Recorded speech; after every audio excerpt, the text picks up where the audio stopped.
வேர்வை வடிச்சி உழைக்கிற இனந்தா எனக்கு உறவாகும் என்றும் நேர்மை வழியில் நடக்கிற மனந்தா எனக்கு உயிராகும்.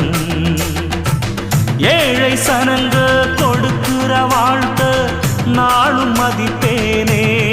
இங்கே ஊழை குடிக்கும் குடும்பங்கள் சிரிச்சா நானும் சிரிப்பேனே.